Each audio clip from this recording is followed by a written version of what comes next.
Hello दोस्तों, मैं प्रदीप शुक्ला आपका स्टडी अड्डा में बहुत बहुत स्वागत करता हूं। उम्मीद करते हैं आप अच्छे होंगे, स्वस्थ होंगे और आपकी तैयारी, आपकी पढ़ाई बहुत ही बेहतरीन तरीके से चल रही होगी। तो आज जो है मैं आपके लिए बहुत ही धमाकेदार क्लास लेके आया हूं और आज जो है एवरेज की हमारी ये 5वीं क्लास होने वाली है, ठीक है ना। तो आज भी हम एवरेज पर बेस्ड क्वेश्चन करने वाले हैं। तो हम लोगों ने जो 4 क्लासें पढ़ी हैं उनमें भी हम लोगों ने एवरेज की बेसिक कॉन्सेप्ट को समझा है, पहली और दूसरी क्लास में, ठीक है ना। तीसरी चौथी क्लास में भी हम लोगों ने एवरेज पर बेस्ड बहुत ही इंपॉर्टेंट क्वेश्चन सॉल्व किए हैं। तो अगर अभी तक आपने उन क्लासेस को नहीं पढ़ा तो जरूर पढ़ लीजिए, ठीक है। तो चलिए आज क्लास को स्टार्ट करते हैं क्वेश्चन के साथ में। और आज की क्लास का पहला क्वेश्चन है आपके सामने। क्वेश्चन कह रहा है कि if the average of X Y Z is M, okay, and X Y plus Y Z plus Z X equals to 0, then what will be the average of X square Y square and Z square. ठीक है, यदि x Y Z का औसत M है तथा X Y plus Y Z plus Z X equal to 0 हो तो x square Y square Z square का औसत कितना होगा, ठीक है ना।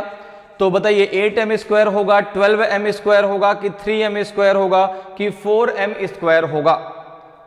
तो अगर हम बात करें एवरेज की, ठीक है ना, कि एवरेज क्या होता है, तो एवरेज का एक बेसिक फॉर्मूला होता है कि sum of the given result divided by number of result.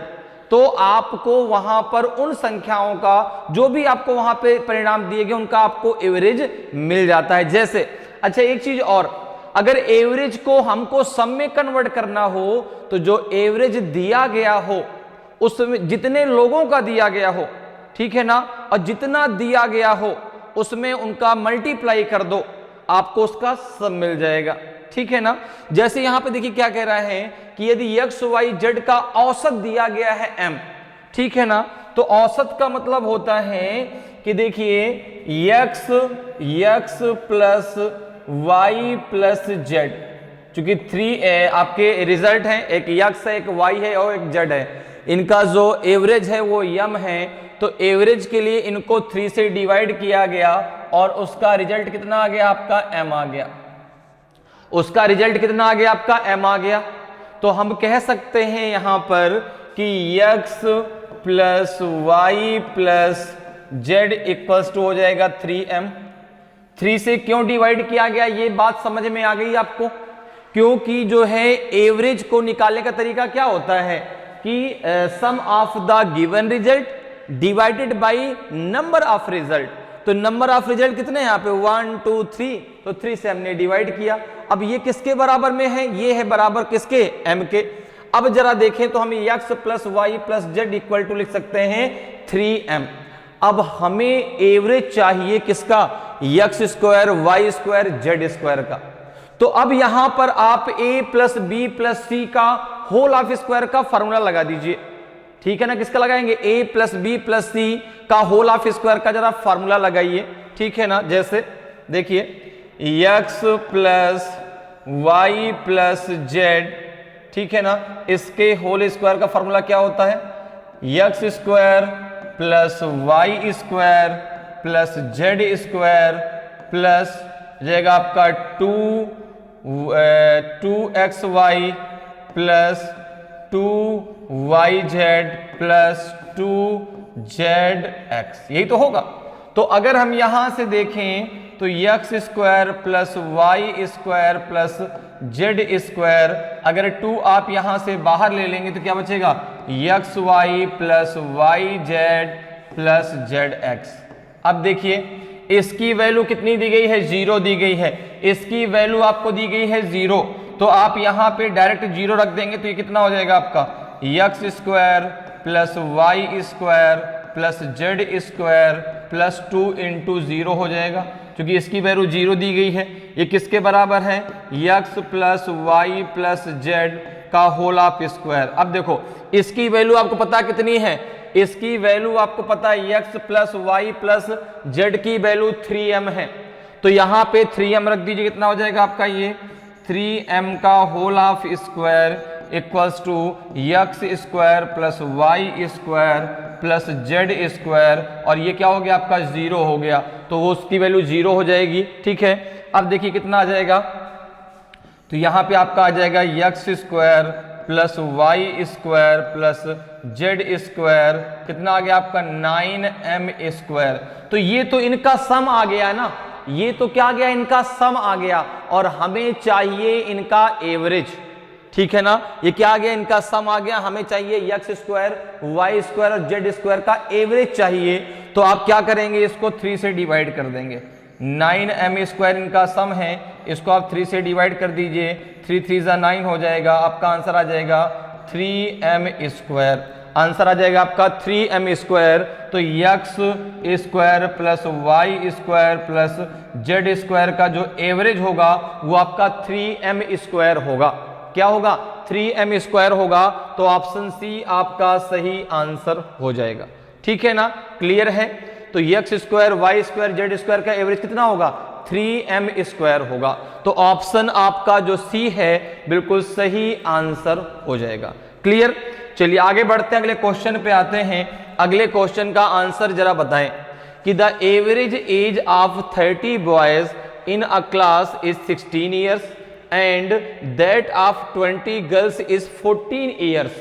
Okay, what is the average age of all the students in the class. एक कक्षा में 30 लड़कों की औसत आयु 16 वर्ष है। दूसरा है कि तथा 20 लड़कियों की औसत आयु 14 वर्ष है। कक्षा के सभी विद्यार्थियों की औसत आयु कितनी है, बताइए। 13 वर्ष है, 16 वर्ष है कि 15.2 वर्ष है कि 18 वर्ष है। ए बी सी डी में से कौन सा सही आंसर होगा। तो यहां पर देखिए भाई 30 बॉयज का दिया गया है आपको औसत, 20 गर्ल्स का दिया गया है और टोटल का पूछा गया है। तो अगर मैं टोटल स्टूडेंट की बात करूं, अगर मैं बात करूं कि यहां पर टोटल कितने स्टूडेंट हैं, अगर मैं आपसे बात करूं कि टोटल स्टूडेंट कितने हैं, टोटल स्टूडेंट कितने हैं, टोटल स्टूडेंट तो आप बोलेंगे 20 प्लस 30, 20 प्लस 30 इक्वल्स टू हो जाएगा आपका 50। 50 आपके टोटल स्टूडेंट है, जिसमें 30 आपके बॉयज हैं और 20 आपके गर्ल्स हैं। अब अगर मैं एवरेज से और सम की बात करूं, भाई दोनों के सम को मैं निकालूं कि टोटल हैं कितने, और दोनों को ऐड करके 50 से मैं डिवाइड कर दूंगा, एवरेज मिल जाएगा। तो अगर मैं बात करूं कि the sum of 30 boys, the sum of the age of 30 boys, the sum of the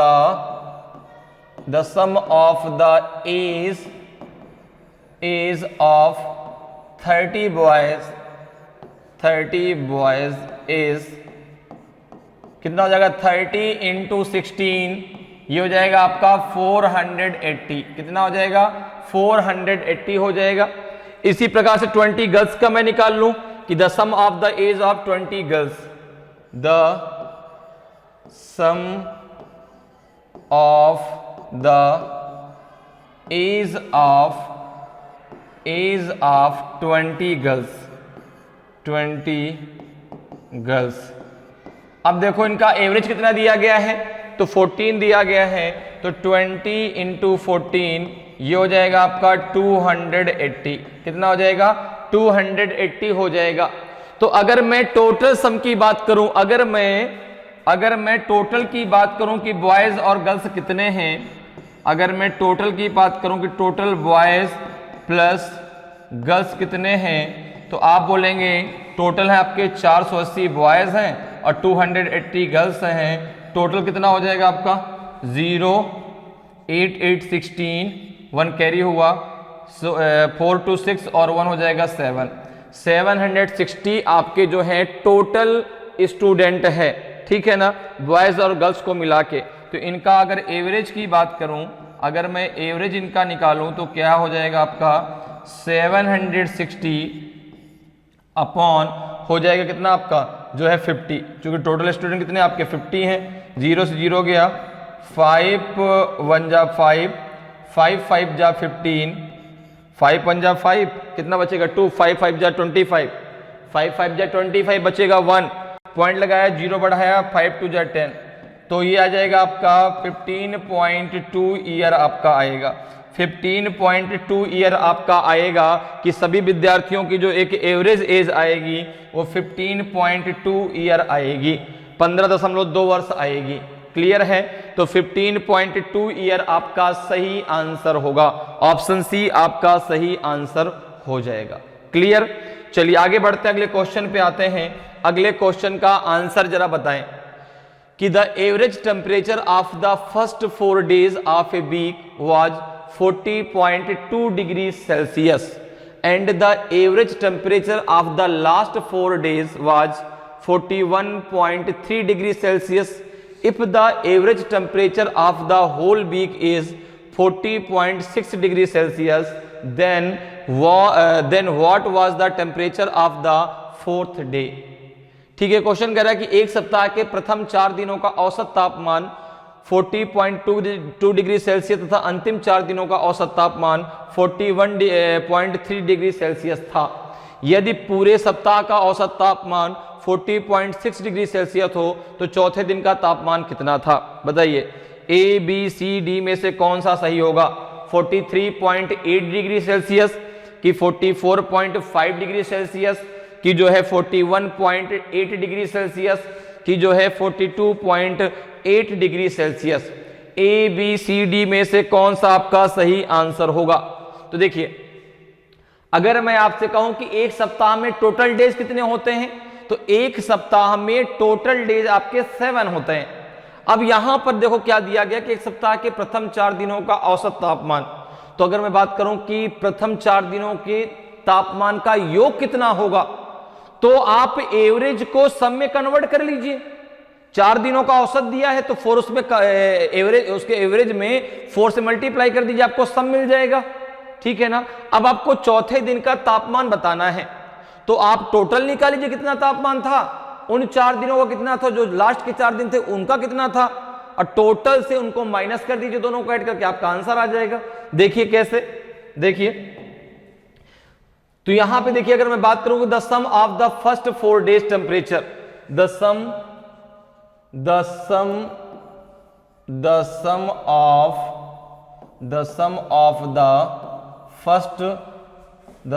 of the first 4 days temperature, first 4 days temperature, 4 days temperature, 4 days temperature, 4 days temperature, तो क्या आएगा आपका?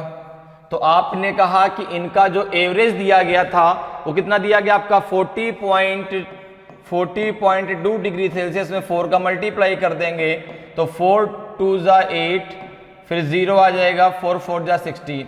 ठीक है ना? 4 2 जा 8, 4 0 0, 4 जा 16, 160.8 आ जाएगा। इसी प्रकार से मैं निकाल दूं कि the sum of the last 4 days temperature, इसी प्रकार से मैं निकाल लूं कि the sum of the last 4 days temperature, last 4 days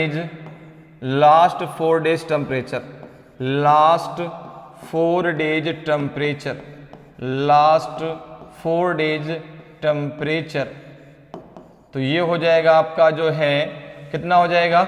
ये हो जाएगा आपका जो है 41.3 इंटू 4, हो जाएगा आपका 41.3 इंटू 4, तो 4 3 जा 12, कितना हो जाएगा आपका? 4 3 जा 12, बचेगा 1, 4 1 जा 4 और 4 और 1 हो जाएगा 5, 4 4 जा 16, 165.2। ठीक है ना? अब अगर मैं जो है होल वीक की बात करूं, भाई पूरे सप्ताह की बात करूं, ठीक है ना, अगर मैं यहां पे बात करूं कि पूरे सप्ताह का कितना दिया गया है, तो if the average temperature of the whole week is 40.6 degree Celsius, तो मैं अगर बात करूं कि the sum of the whole week temperature, the sum of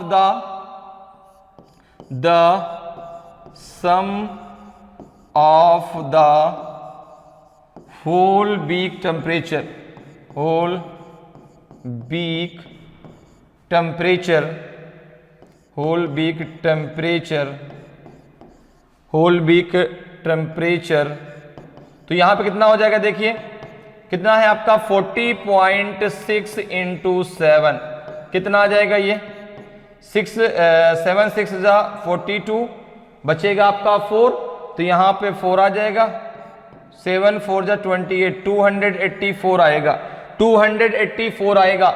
अब अगर मैं इन दोनों के टोटल की बात करूं, जो फर्स्ट 4 डेज थे और लास्ट 4 डेज, इनको दोनों को अगर मैं ऐड कर दूं, ठीक है ना, first 4 days temperature, first 4 days plus last 4 days temperature, last 4 days temperature, दोनों को मैं ऐड कर देता हूं, तो यहां पे कितना है आपका, यह है आपका 160.8, यहां कितना है आपका 165.2, यहां कितना है आपका 165.2, जरा इसको ऐड करके कितना आएगा 8 to 10, तो 0 आ जाएगा, 1 कैरी हुआ, तो 5 और 1 हो जाएगा आपका 6, यहां पे पॉइंट लगा दीजिए, 6 और 6 कितना हो जाएगा आपका 12, तो 2 आ जाएगा, 1 आपका कैरी हुआ, 1 1 2 और 1 हो जाएगा आपका 3, तो 326.0 आ जाएगा, तो पॉइंट के बाद 0 तो 326 डायरेक्ट हम यहां से ले सकते हैं। अब देखिए क्या कह रहा है, 4th डेज का टेम्परेचर क्या होगा, तो यहां पे अब आप निकाल लीजिए 4th day temperature, 4th day temperature, 4th day temperature, 4th day temperature, तो देखिए क्या आएगा आपका, तो यहां पे आपने देखा कि फर्स्ट और लास्ट डे का मिला के टेम्परेचर कितना है 326, होल डेज का टेम्परेचर कितना है 284.2, इसको जरा माइनस कर दिया, आपको 4th डे का टेम्परेचर मिल जाएगा, तो 0.2 है, तो लास्ट में यहाँ पे पॉइंट के बाद 0 ले लेंगे, तो 10 में से 2 गया, कितना बचेगा आपका 8, यहाँ पे पॉइंट आ जाएगा। अब देखिए यहाँ पे 5 हो जाएगा, 5 माइनस 4 तो 1 आएगा, यहाँ पे 12 माइनस 8 तो 4 आ जाएगा, 41.8 डिग्री सेल्सियस, ये आपका सही आंसर होगा, 41.8 डिग्री सेल्सियस, ऑप्शन सी आपका सही आंसर होगा, 41.8 डिग्री सेल्सियस, ठीक है ना, ऑप्शन सी आपका सही आंसर हो जाएगा। क्लियर है, समझ बात आ गई। हमने पहले फर्स्ट 4 डेज के टेम्परेचर का सम निकाल लिया, फिर लास्ट 4 डेज का निकाल लिया, हमने पूरे सप्ताह का निकाल लिया, और जो आपका फर्स्ट 4 डेज का था, लास्ट 4 डेज का था, उसके टोटल से पूरे सप्ताह के टेम्परेचर को माइनस कर दिया, आपको 4th डे का टेम्परेचर मिल गया 41.8 डिग्री सेल्सियस। क्लियर, चलिए आगे बढ़ते हैं, अगले क्वेश्चन पे चलते हैं। अगले क्वेश्चन का आंसर बताइए। Out of A group of 8 boys, 1 boy left and a new boy weighing 56 kg joined the group. This increased the average weight of the group by 2.5 kg. What was the weight of the boy who left? 8 लड़कों के समूह में से एक लड़का चला गया तथा 56 kg भार वाला नया लड़का समूह में सम्मिलित हो गया। इससे समूह के औसत भार में 2.5 kg की वृद्धि हो गई। जाने वाले लड़के का भार कितना था? तो अब एक चीज जरा सोचिए, देखिए जो नया लड़का आया है जो 56 kg का है, जो नया लड़का आया है वो 56 kg का है, ठीक है ना, जिसकी वजह से औसत भार में 2.5 kg का इंक्रीजमेंट हो गया। जो एवरेज एज था, एवरेज जो आपका वेट था वो 2.5 kg बढ़ गया। तो जो गया उसकी एज कहीं ना कहीं उसका जो भार था वो इससे कम रहा होगा। भाई अगर इसके बराबर का होता, तो कोई भी डिफरेंस नहीं आता एवरेज में, लेकिन जब चूंकि उसके जो नया लड़का आया है उसके आने से एवरेज बढ़ गया, तो जो गया है वो कहीं ना कहीं इससे कम भार का होगा। तो अगर मैं यहां पर जो है, अब इसको मैं किससे करूंगा? डायरेक्ट मेथड से। इसको किससे करूंगा मैं? डायरेक्ट मेथड से। देखो कैसे, मैंने कहा कि यहां पे क्या पूछा गया है कि what was the weight of the boy who left. तो the weight of the boy who left, अगर मैं बात करूं कि द वेट ऑफ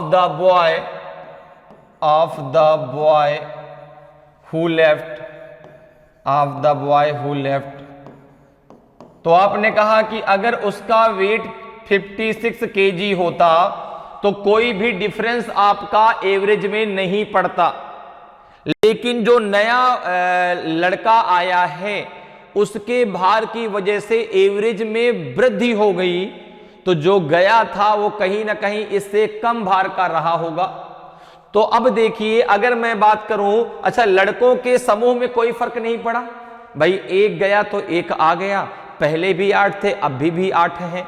तो अब यहां पर देखिए कि 8 लोगों के हिसाब से वेट में वृद्धि कितनी हुई, ठीक है ना। तो अगर मैं यहां पर बात करूं कि 8 लोगों के हिसाब से सब में 2.5 केजी की वृद्धि हो गई, कि तो कितने की वृद्धि हुई, 8 5 जा 40, तो 4 आपका कह रहे 8 2 जा 16 और 4 कितना हो जाएगा 20.2, तो यह जाएगा आपका 20 केजी की क्या हो गई थी, वृद्धि हो गई थी। तो जो नया लड़का था वो कहीं ना कहीं इससे कम भार का रहा होगा भाई, 20 किलोग्राम की वृद्धि हो गई, ठीक है ना। तो 56 में से 20 केजी माइनस कर दीजिए, कितना आ जाएगा 36 केजी आ जाएगा। जो जाने वाला लड़का था वो 36 केजी का था, तो ऑप्शन डी आपका सही आंसर होगा। ऑप्शन डी आपका सही आंसर होगा। मेरी बात समझ में, हमने माइनस क्यों किया, माइनस इसलिए किया क्योंकि जो जाने वाला लड़का था वो कहीं ना कहीं से कम भार का था, ठीक है ना, और इसीलिए जो नया लड़का आया उसकी वजह से क्या हो गया, वेट में जो है एवरेज वेट जो है उसका बढ़ गया। तो 2.5 केजी बढ़ा था, तो 8 पर्सन्स के हिसाब से 20 केजी बढ़ गया। तो जो जाने वाला लड़का था उसका जो वेट था वो कितना था, 36 केजी था। तो ऑप्शन डी आपका सही आंसर हो जाएगा। क्लियर। चलिए आगे बढ़ते हैं, अगले क्वेश्चन पे आते हैं। अगले क्वेश्चन का आंसर बताइए कि the average age of 3 boys is 16 year if the ratio of their age is 4:5:7, then what is the age of the youngest boy. बताइए भाई, बहुत ही आसान सा क्वेश्चन है कि 3 लड़कों की औसत आयु 16 वर्ष है, यदि उनकी आयु का अनुपात 4:5:7 है, तो सबसे छोटे लड़के की आयु क्या है, 12 ईयर है, 15 ईयर है कि 13 ईयर है कि 6 ईयर है। बताइए ए बी सी डी में से कौन सा सही आंसर होगा। तो आपने कहा कि यहां पर क्या है कि 3 लड़कों की औसत आयु 16 वर्ष है, तो अगर हम इस औसत को सब में कन्वर्ट कर लें तो हमें आसानी होगी, क्योंकि वहां पे उनका रेशियो दिया गया है, तो रेशियो के सम के बराबर हम इसके सम को कर देंगे तो हमें 1 लोगों की एज मिल जाएगी, आसानी से हमारा आंसर आ जाएगा। जैसे देखो कैसे, 3 लड़कों की औसत आयु 16 वर्ष है, तो अगर मैं कहूं कि 3 लड़कों की आयु का योग कितना है, कि द सम ऑफ द, मैं अगर आपसे बात करूं कि the sum of the the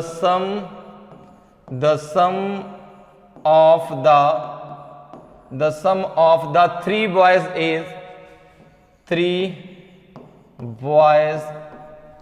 is कितना हो जाएगा आपका, तो हो जाएगा आपका 16 इंटू 3, कितना हो जाएगा आपका 48। The sum of the 3 boys is कितना हो जाएगा 48।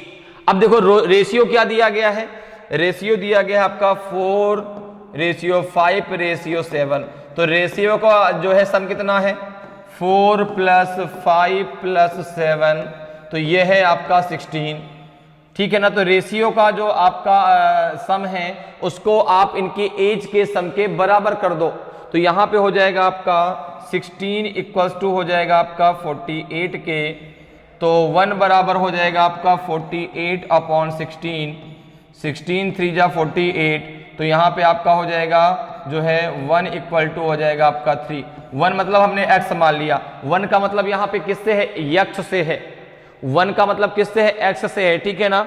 हमने इनकी एज कितनी मानी, 4x 5x और 7x, ठीक है। तो हम यहाँ पर x नहीं मानेंगे, हम डायरेक्ट यहाँ पे आंसर करेंगे। तो हमने यहाँ पर जो 1 आया ना, 1 जो माना ये x बराबर होता है, ठीक है। अब जरा देखो, तो यहाँ पे सबका मल्टीप्लाई कर दो, 4 × 3 कर दो, 5 × 3 कर दो, 7 × 3 कर दो, तो 4 × 3 कितना आ जाएगा 12, 5 × 3 कितना आ जाएगा 15, 7 × 3 कितना आ जाएगा 21। सबसे छोटा कौन है आपका, 12 ईयर का बच्चा सबसे छोटा है, तो सबसे छोटे जो लड़के की आयु है वो 12 ईयर होगी। ऑप्शन ए आपका सही आंसर होगा, ठीक है ना।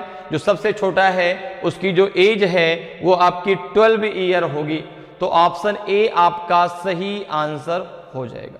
क्लियर है? चलिए आगे बढ़ते हैं, अगले क्वेश्चन पर आते हैं। अगले क्वेश्चन का आंसर बताएं भाई कि a batsman scored 63 runs in the 12th innings, thereby increasing his average of runs by 2 runs. Okay, what is his average of runs after 12th inning? Question कह रहा है कि किसी बल्लेबाज ने 12वीं पारी में 63 रन बनाए, जिससे उसके रनों की औसत में 2 रन की वृद्धि हो जाती है। 12वीं पारी के बाद उसके रनों का औसत कितना था बताइए? 45 था कि 37 था कि 41 था कि 43 था? ए बी सी डी में से कौन सा आपका सही आंसर होगा? ए होगा कि बी होगा कि सी होगा कि डी होगा? 12वीं पारी के बाद उसके रनों का औसत कितना है? 45, 37, 41 की 43? तो आपने कहा कि यहां पर देखो क्या दिया गया है कि batsman scored 63 runs in the 12th inning, ठीक है ना। 12वीं पारी में उसने 63 रन बनाए, जिससे उसके रनों की औसत में 2 रन की वृद्धि हो गई, ठीक है ना। तो यहां पे 12वीं पारी के बाद उसके रनों का औसत कितना था? तो भाई 11वीं पारी में कुछ ना कुछ औसत रहा होगा, 11वीं पारी में कुछ ना कुछ औसत रहा होगा, ठीक है ना। तो अगर मैं इसको जो है 11वीं पारी का औसत एक्स मान लूं, let the average of 11th inning, let the average of batsman,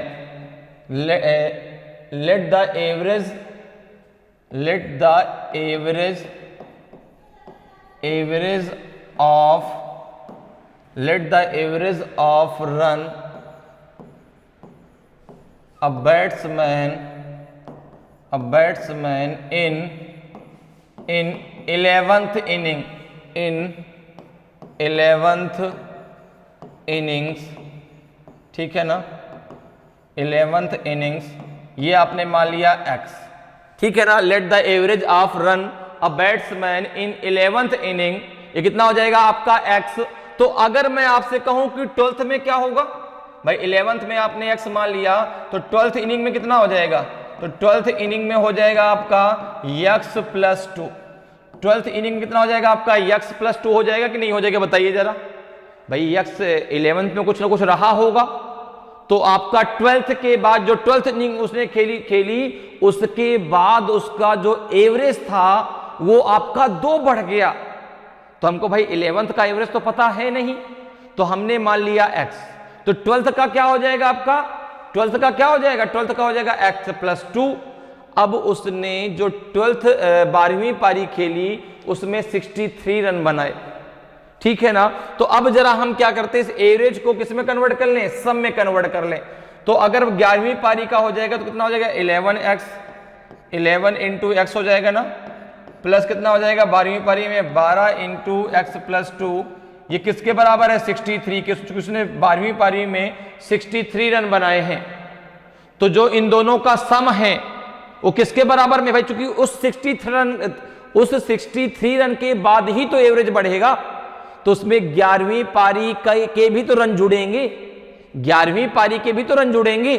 तो जब एवरेज x है तो एवरेज को सम में कन्वर्ट करने के लिए क्या करेंगे? 11 इंटू एक्स कर देंगे। तो हमने देखो यहां पे कर दिया 11 इंटू एक्स प्लस 12वीं पारी में x प्लस 2 था, 12 इंटू एक्स प्लस 2। अब ये किसके बराबर हो गया? 63 के। तो ये हो जाएगा आपका कितना? तो ये हो जाएगा आपका सॉरी यहां पे इसको इसके माइनस करना पड़ेगा ना, सॉरी। अगर भाई चूंकि ये तो 12वीं पारी के रन है ना, तो अगर हम यहां पर x प्लस 2 से हमें माइनस करना पड़ेगा 11 इंटू एक्स को, क्योंकि हम ये केवल 12वीं पारी के रन है, ये केवल 12वीं पारी के रन है, सॉरी। तो यहां पर जो है इसको क्या करना पड़ेगा? माइनस करना पड़ेगा, प्लस नहीं करना पड़ेगा, क्योंकि वहां पर क्या है, हम 11वीं पारी वाले रन क्या करना पड़ेगा? माइनस, ठीक है ना। तो हमको यहां पे किसका एवरेज मिल जाएगा? हमें यहां से x की वैल्यू मिल जाएगी, ठीक है ना। तो देखो जरा कितना आ जाएगा, ये हो जाएगा आपका 12x plus 24 minus 11x equal to हो जाएगा 63। अब जरा देखो 12x में से 11x गया कितना हो जाए x प्लस 24 इक्वल टू है 63, तो x इक्वल टू हो जाएगा आपका 63 माइनस 24, तो x इक्वल टू कितना आ जाएगा आपका 13 में से 4 गया तो 9, और ये कितना बचेगा आपका 5 में से 2 गया तो 3, 39। अर्थात 11वीं पारी में जो उसका एवरेज था वो कितना था आपका 39 था। तो अगर मैं बात करूं कि 12th इनिंग में क्या था, अगर बात की जाए 12th इनिंग की, तो आपने कहा 12th इनिंग कितना हो जाएगा x प्लस 2 था, तो x की वैल्यू कितनी आ गई आपकी 39 प्लस 2, अर्थात यहाँ पे आंसर हो जाएगा आपका 41, आंसर हो जाएगा आपका 41। तो ऑप्शन देखो कौन सा सही होगा, ऑप्शन सी आपका सही आंसर होगा। ठीक है ना, x किसका आया आपका 39, ये 11th पारी का आया, क्योंकि आपने 11th पारी का ही माना था x, तो x की वैल्यू आ गई आपकी कितनी 39, तो आपके 12th इनिंग का कितना हो जाएगा x प्लस 2, तो 39 प्लस 2 अर्थात हो जाएगा 41, तो ऑप्शन सी आपका सही आंसर हो जाएगा। क्लियर है, चलिए आगे बढ़ते हैं, अगले क्वेश्चन पे चलते हैं। अगले क्वेश्चन का जरा आंसर बताएं। A cricket player had some average of 10 innings, in the 11th innings he scored 108 runs and this increased his average run count by 6. What is his average run count now? Cricket के एक खिलाड़ी का 10 पारियों का कुछ औसत था, 11वीं पारी में उसने 108 रन बनाए तथा इससे उसकी औसत रन संख्या में 6 की वृद्धि हो गई।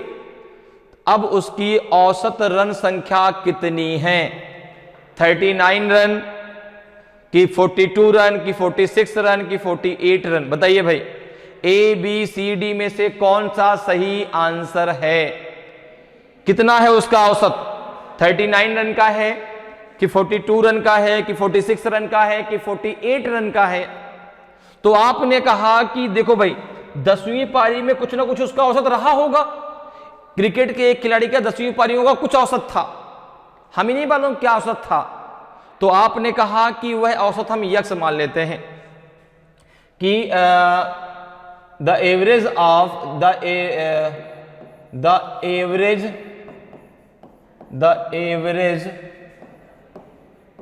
the average run rate of a batsman in a 10th inning, the average run rate a batsman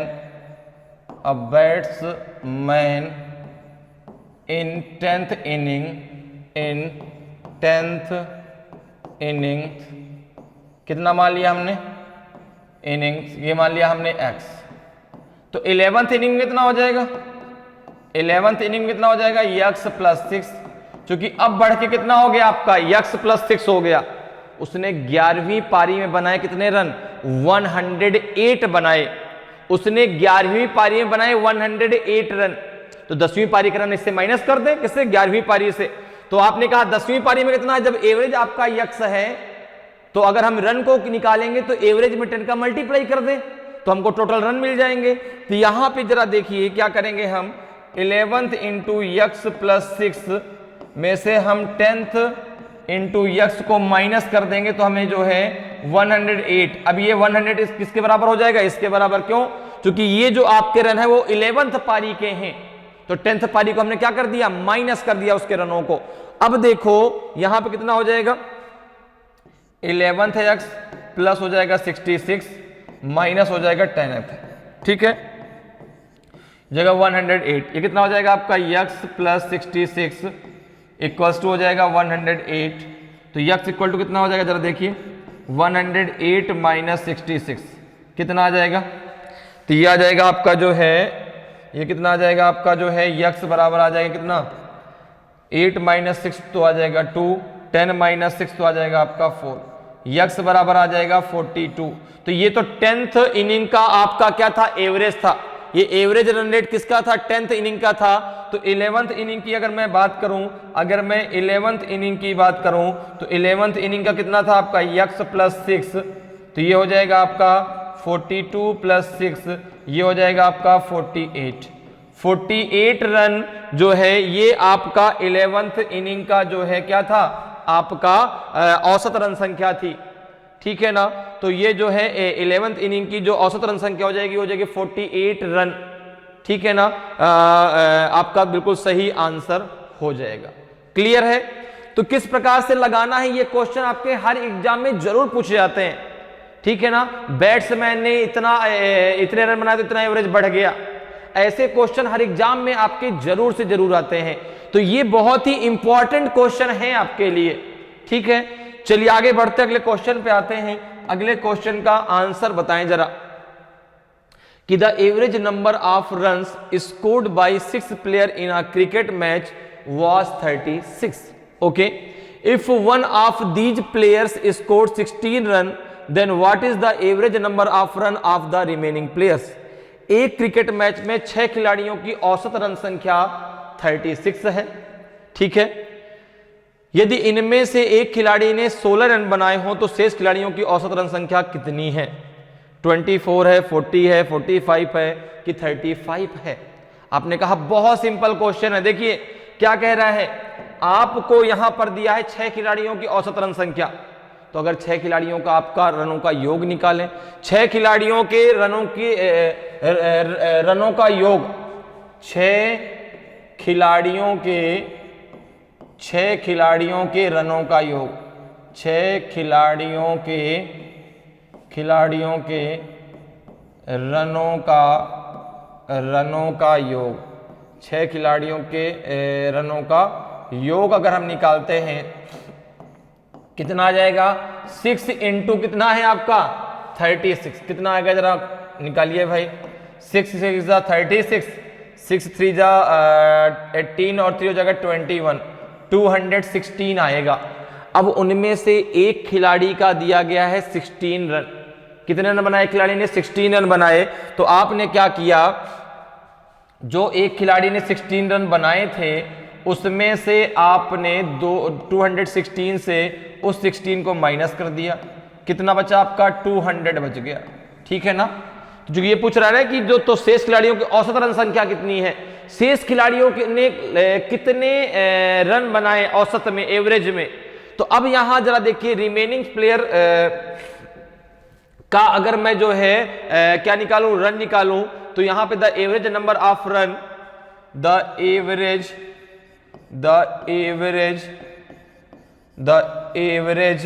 number of run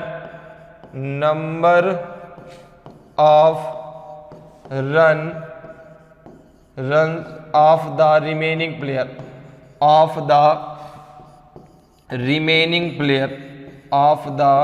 remaining players कितना हो जाएगा जरा देखिए, रिमेनिंग प्लेयर्स।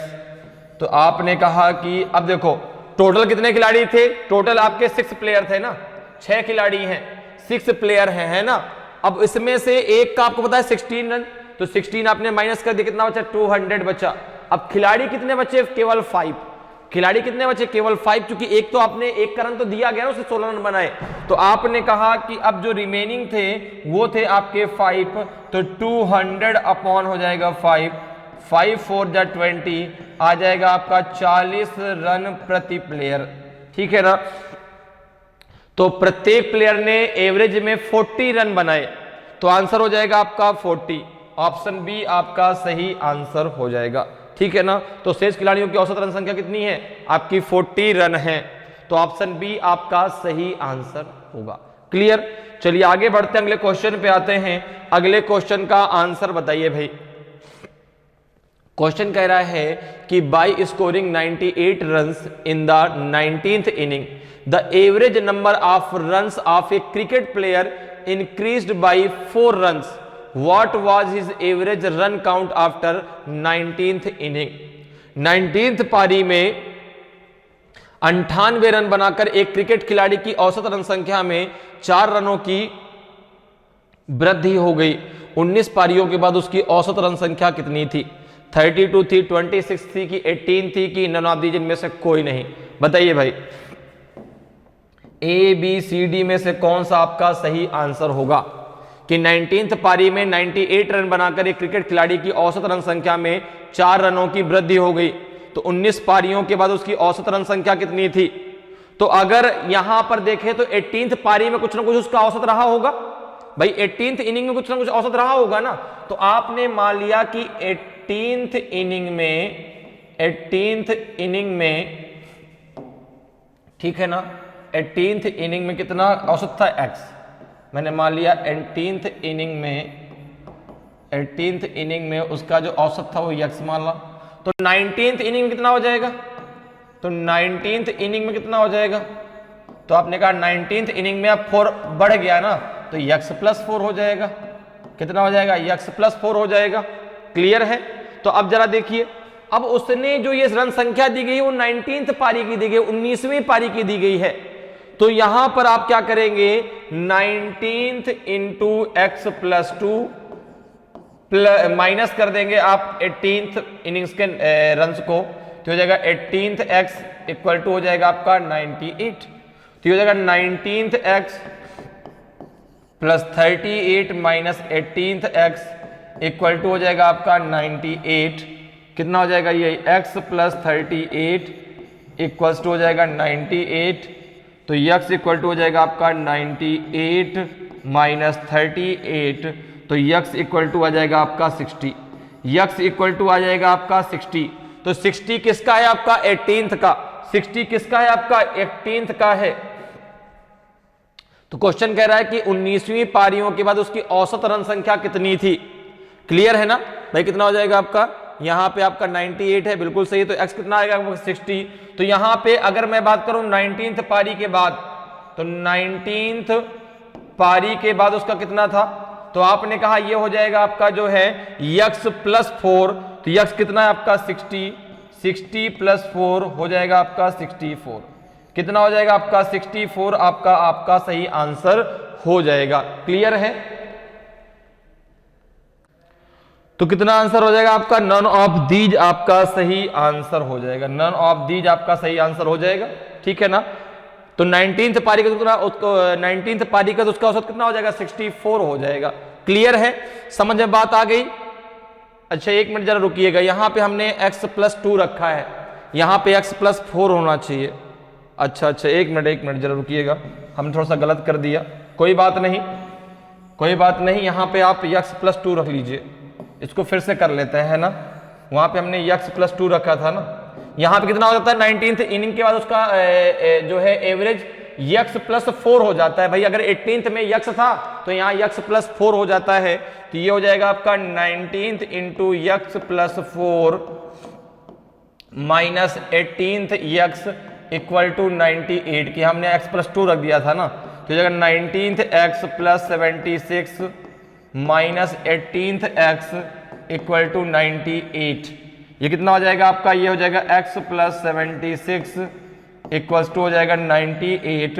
तो x इक्वल टू हो जाएगा 98 माइनस 76। कितना आ जाएगा, 8 माइनस 6 तो आ जाएगा 2 और 9 माइनस 7 तो आ जाएगा 2। तो x बराबर आ गया आपका 2, अर्थात 18th पारी में उसका एवरेज कितना था, 22 था। तो 19th में कितना होगा, तो 19th इनिंग में कितना होगा, तो आपने कहा 19th इनिंग में जो है x प्लस हो जाएगा कितना, x प्लस 4 हो जाएगा। तो x कितना है आपका 22 है, 22 प्लस 4 कितना आ जाएगा आपका 26। तो अब उसका जो एवरेज है वो 26 है। ऑप्शन बी आपका सही आंसर होगा। हमने यहाँ पे चूंकि भाई 4 रनों की वृद्धि हो रही है ना, हमने यहाँ पे 2 रख देते हुए तो हमारा वहां पे कितना आ रहा था 64 आ रहा था, जबकि सही आंसर क्या होगा 26। ठीक है ना, बात क्लियर है। तो आंसर हो जाएगा आपका ऑप्शन बी सही आंसर होगा। चलिए आगे बढ़ते हैं, अगले क्वेश्चन पे आते हैं। अगले क्वेश्चन का आंसर बताइए कि in a cricket match the run rate in the first 10 over was only 3.2। What should be the run rate for the remaining 40 overs to meet the target of 282 runs. ठीक है, एक cricket match में पहले 10 over में run rate केवल 3.2 था। 282 run के लक्ष्य को पूरा करने हेतु शेष 40 ओवर के लिए रन रेट क्या होना चाहिए। तो टोटल रन बनाने हैं कितने, 282 रन।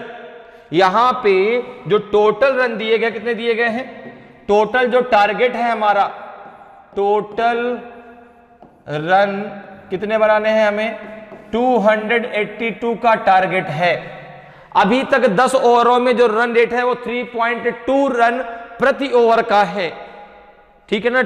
3.2 का रन रेट था, अर्थात कितने रन बने अभी तक 10 ओवर में।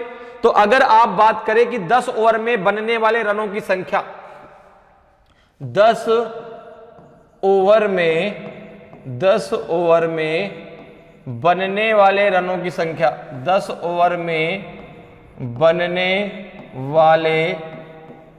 बनने वाले रनों की संख्या, 10 ओवर में बनने वाले रनों की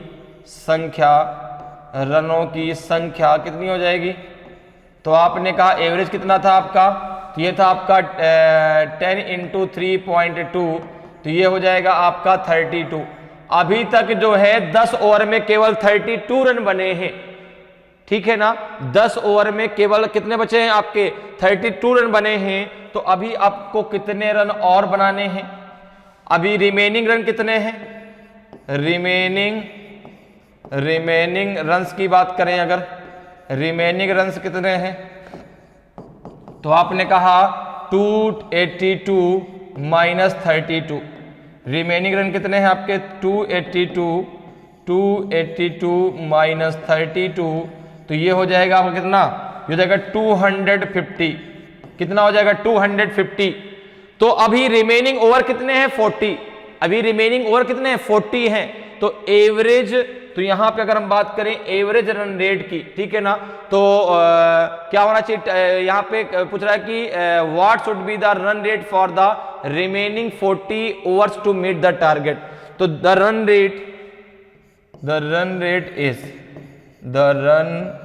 रेट इज कितना हो जाएगा, अभी बनाने हैं आपको 250 रन कितने में 40 ओवर्स में, 0 से 0, 4 6 जा 24, कितना बचेगा 1, पॉइंट लगाया, 0 बढ़ा दिया, 4 2 जा 8, बचेगा 2, 4 5 जा 20। आपका अब रन रेट होना चाहिए 6.25 रन प्रति ओवर, 6.25 रन प्रति ओवर होना चाहिए। तो ऑप्शन सी आपका सही आंसर होगा। क्लियर है भाई। टोटल रन बनाने उनको 282, 10 ओवर में केवल उन्होंने 32 रन बनाए, तो अभी भी उनको जो है 250 रन बनाने हैं। तो उनका जो है इन 40 ओवर्स में अब रन रेट कितना होगा, तो 6.25 रन प्रति ओवर होना चाहिए, तब जाके वो अपने टारगेट तक पहुंच पाएंगे। तो ऑप्शन सी आपका सही आंसर होगा। क्लियर है। चलिए आगे बढ़ते हैं, अगले क्वेश्चन पे आते हैं। अगले क्वेश्चन का आंसर बताएं भाई कि a batsman score some runs in the 51st completed innings which increased his average from 59.6 to 60. What is the number of run scored by the batsman in the 51st inning? ठीक है ना। एक बल्लेबाज अपनी 91वीं पारी में कुछ रन बनाता है जिससे उसका औसत 59.6 से बढ़कर 60 हो जाता है। ये पॉइंट लगा, ध्यान रखिएगा, यहाँ पे ये पॉइंट है। 69.6 से बढ़कर 60 हो जाता है। बल्लेबाज द्वारा 91वीं पारी में बनाई गई रन संख्या कितनी है, बताइए भाई। तो यहां पे कह रहा है कि जो है a batsman score some runs in his 51st completed innings which increase his average from 59.6 to 60। तो अब देखिए यहां पे 59.6 एवरेज दिया गया है, ये तो उसकी 15th इनिंग का था ना, वो इसकी 15th इनिंग का था। 51 इनिंग में कितना हो गया आपका 60 हो गया। तो यहां पे अगर मैं बात करूं कि 15th इनिंग तक उसके रन कितने थे, 15th इनिंग तक उसके रन कितने थे, तो 15th इनिंग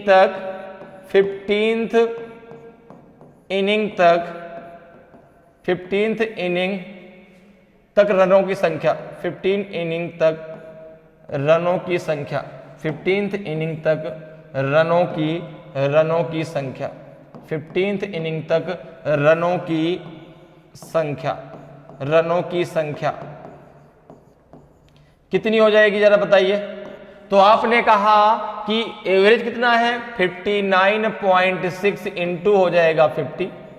एवरेज को सब में कन्वर्ट, एवरेज को जो है एवरेज में आप टोटल नंबर ऑफ इनिंग का मल्टीप्लाई कर दीजिए, आपको टोटल रन मिल जाएंगे। तो अब जरा देखें कितने आएंगे टोटल रन यहां तक अभी। तो आपने कहा 0, 5 6 जा 30, बचेगा आपका कितना 3, 5 9 जा 45 और 3 हो जाएगा 48, बचेगा आपका 4, 5 5 जा 25 और 4 हो जाएगा 29। यहां पे पॉइंट लगा दिया तो ये हो जाएगा आपका 2980। तो यहां पर देखिए अगर मैं बात करूं 15th इनिंग में, तो 15th इनिंग में उसने कितने रन बना लिए, 2980 रन उसके हैं 15th इनिंग तक के, ठीक है ना। अच्छा, अब जो है 51 में उसका एवरेज कितना हो गया 60, तो 15th इनिंग में रनों की संख्या 51st इनिंग में रनों की संख्या, टोटल रनों की संख्या निकाल रहे हैं, इनिंग्स में रनों की संख्या कितनी हो गई, रनों की कुल संख्या, रनों की संख्या। तो आपने कहा कि अब एवरेज हो गया 60, तो 60 इंटू 51 कितना हो जाएगा जरा देखिए, तो 0 6 1 जा 6, 6 5 जा 30, अब हो गया आपका 3060। तो 51st इनिंग्स में रनों की संख्या, कितने रन उसने बनाए, तो the number of run scored by the batsman in the 51st inning, ठीक है ना। The number of run, the number of run scored by the batsman,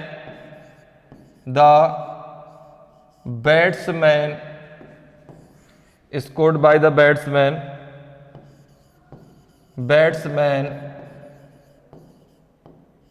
in the 51st inning, batsman in the 51st inning, in the 51st inning, ठीक है ना। कितना आ जाएगा आपका, तो ये देखो कितना है आपका 3060 माइनस कर दीजिए 2980 को, कितना आएगा जरा माइनस करो, 0 आ गया, फिर 16 माइनस 8 तो 8 आ गया, यहाँ से यहाँ बचे, वहाँ से 1 करेंगे तो 9 बचेगा, 9 माइनस 9 0, पूरा 0, कितना आ जाएगा 80 रन आ जाएगा।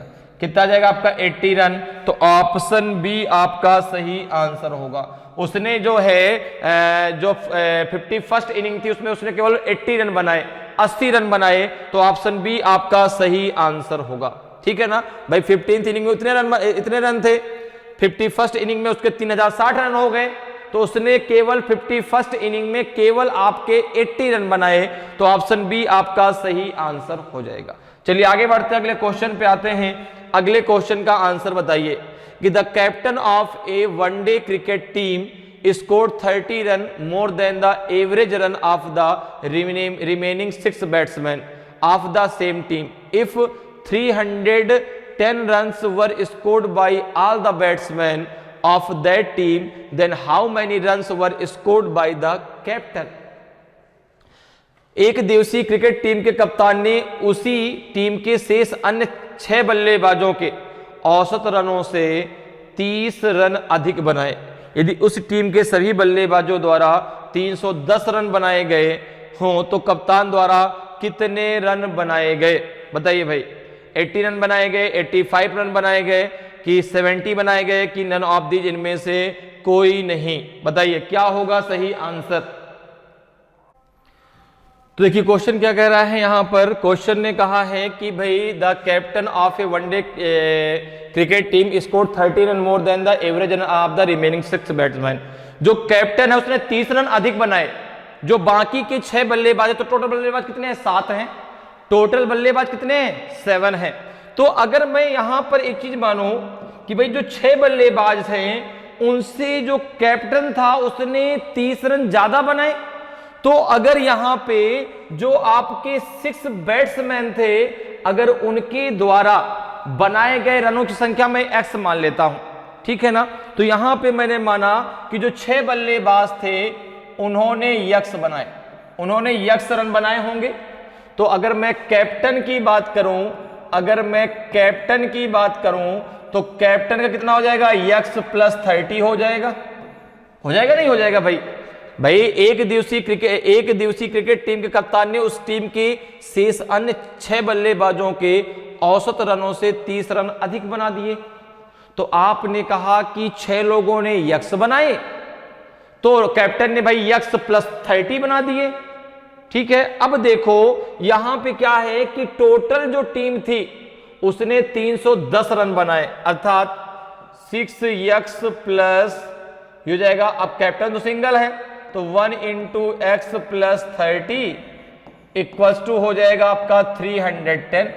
ठीक है ना भाई, 6 बल्लेबाजों के रन और कैप्टन के रन टोटल मिला कितने हैं, 310 हैं। तो यहां पे अगर हम बात करें तो 6x प्लस हो जाएगा x प्लस 30 इक्वल्स टू हो जाएगा आपका 310, जाएगा 7x इक्वल्स हो जाएगा आपका इक्वल्स टू 310 माइनस 30, तो 7x बराबर कितना आ जाएगा, जरा देखो, हो जाएगा 280 हो जाएगा। तो x बराबर कितना आ जाएगा, 280 अपॉन 7 हो जाएगा, 7 4 जा 28, तो x बराबर हो जाएगा आपका 40। x बराबर कितना आ जाएगा आपका 40 आ जाएगा। ठीक है ना, तो x बराबर 40 आ जाएगा। तो यहां पे जो है कैप्टन ने कितने रन बनाए, कैप्टन ने कितने रन बनाए, तो आपने कहा x प्लस 30, x प्लस 30 अर्थात 40 प्लस 30 इक्वल्स टू हो जाता आपका जो है कितना 70 रन बनाए, 70 रन बनाए। बाकी सब ने जो है 40 रन बनाए, लेकिन कैप्टन ने 70 रन बनाए। हम डायरेक्ट बिना एक्स माने भी कर सकते थे भाई, यहाँ पे 6 बल्लेबाजों के औसत रनों से कितने हैं, 30 रन ज्यादा हैं किसके, कैप्टन के द्वारा बनाए गए। टोटल बल्लेबाज कितने हैं, 7 हैं। टोटल बल्लेबाज कितने हैं, 7 भाई, 6 आपके रिमेनिंग बैट्समैन, एक कैप्टन, तो टोटल है आपके 7। तो 310 में से आप 30 माइनस कर दो, बचेगा 280, उसमें से एक बैट्समैन का आपको 1 का जो है वहां से वैल्यू मिल जाएगी 40, और 40 चूंकि 40 तो सबने एवरेज संख्या में बनाए ना, ठीक है ना, तो एवरेज वहां से आ जाएगा आपका 40, उसने एवरेज से 30 रन ज्यादा बनाए तो उसके हो जाएंगे आपके 70। तो आप डायरेक्ट भी कर सकते हैं बिना एक्स माने भी। क्लियर है, तो ऑप्शन सी आपका सही आंसर हो जाएगा। चलिए आगे बढ़ते हैं, अगले क्वेश्चन पे आते हैं। अगले क्वेश्चन का जरा आंसर बताइए। क्वेश्चन कह रहा है कि a batsman has a certain average of runs in 11 innings, he scored 129 runs in the 12th inning. After that, the average of his runs increased by 9 runs. What is his average of 11th inning? एक बल्लेबाज की 11वीं पारी के रनों का एक निश्चित औसत है। 12वीं पारी में उसने 129 रन बनाए, तत्पश्चात उसके रनों का औसत 9 रन बढ़ गया। उसकी 11वीं पारी के औसत कितना है? आपने कहा बहुत सिंपल सा है। अगर मैं बात करूं कि 11th इनिंग, ठीक है ना, मैंने बात की 11th इनिंग का एवरेज कितना था, तो यहाँ पे वही तो हमें बताना है। तो आपने मान के चला कि वो यक्स था, तो 12th इनिंग में कितना हो गया, 12th इनिंग में अब कितना हो गया, तो आपने कहा 12th इनिंग में हो गया आपका जो है यक्स प्लस 9। 12th इनिंग में कितना हो गया, यक्स प्लस 9 हो गया। अब देखिए 12वीं पारी में उसने 129 रन बनाए, तो 12x plus 9 minus 11th x equal to हो जाएगा आपका 129। कितना आ जाएगा आपका 12x plus 108 minus 11x equal to 129। तो हो जाएगा आपका जो है x प्लस 108 इक्वल टू 129। तो x इक्वल टू हो जाएगा 129 माइनस 108। कितना आ जाएगा यहाँ पे x की वैल्यू, तो x बराबर कितना आ जाएगा आपका, देखो 9 माइनस 8 तो 1, और यहाँ पे आ जाएगा आपका 21 आ जाएगा। तो 11th पारी में उसका जो एवरेज था वो 21 था, और अब जाके आपका 30 हो जाएगा। अगर 12th पारी का पूछा जाता तो आपका 30 आ जाता, ठीक है ना।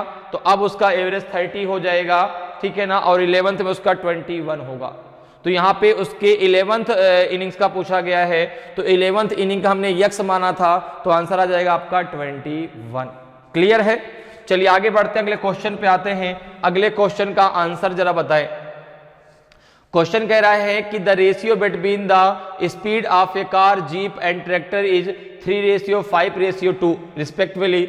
The speed of jeep is 250 percent of the speed of tractor which covers 360 kilometre in 12 hours sets the distance what is the average speed of the car and the jeep.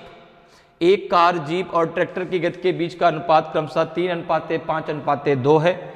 Jeep की गति tractor की गति की 250% है, जो 12 घंटे में 360 kilometre दूरी तय करता है।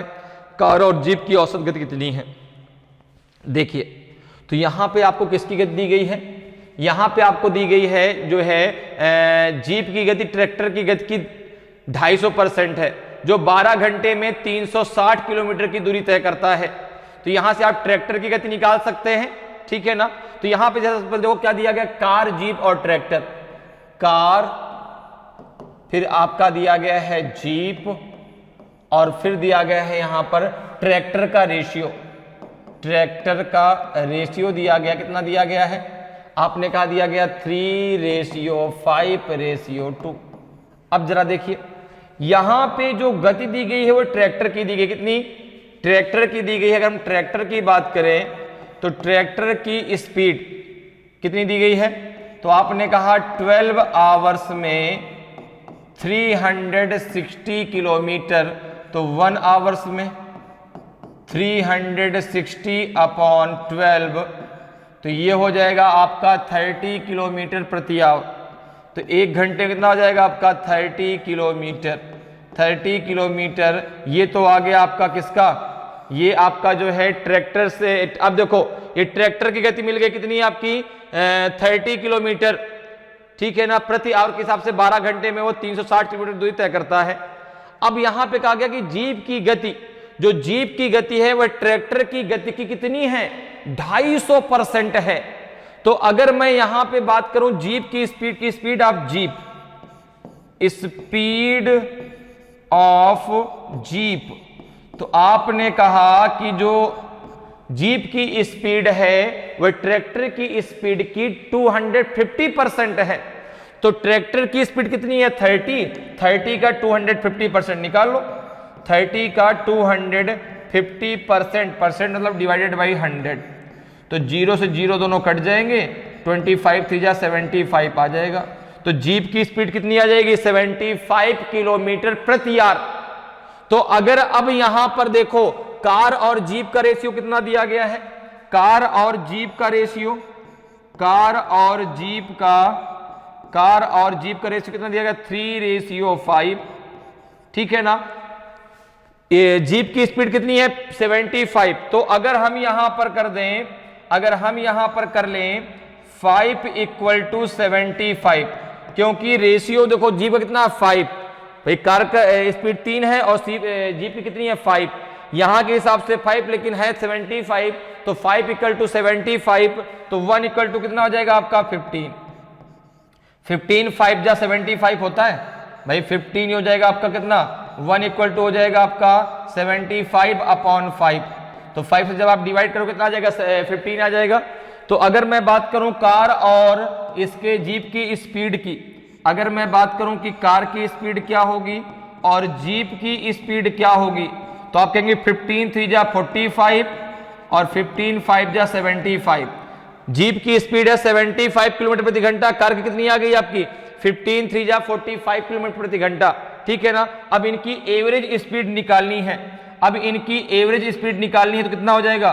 45 + 75 डिवाइडेड बाई 2, कितना आएगा? जरा इसको निकाल दीजिए, कितना हो जाएगा ये? 5 5 10 बचेगा 1, 4 और 7 11 और 1 हो जाएगा 20/2, 2 6 जा 12 हो जाएगा 60 किलोमीटर प्रति आवर। 60 किलोमीटर प्रति आवर होगा, ठीक है ना। 60 किलोमीटर प्रति घंटा हो जाएगा भाई। तो ऑप्शन सी आपका सही आंसर होगा, ठीक है ना। 60 किलोमीटर प्रति आवर इनकी जो है कार और जीप की एवरेज स्पीड निकल के आएगी, ठीक है ना। भाई कार कितनी निकल के आई? 45, जीप की 15। कैसे समझ में आया ना? 1 = 15 का हमने दोनों मल्टीप्लाई कर दिया, तो 15 3 जा 45, 15 5 जा 75, ठीक है ना। 15 2 जा 30, देखो ट्रैक्टर कितनी है? 30 है, ठीक है ना। तो यहां पे अब इन दोनों की चूंकि कार और जीप की औसत गति पूछा है, तो आपका 60 किलोमीटर प्रति आवर आपका सही आंसर हो जाएगा। क्लियर है? तो उम्मीद करते हैं कि आज क्लास आपको बहुत अच्छे से समझ में आई होगी।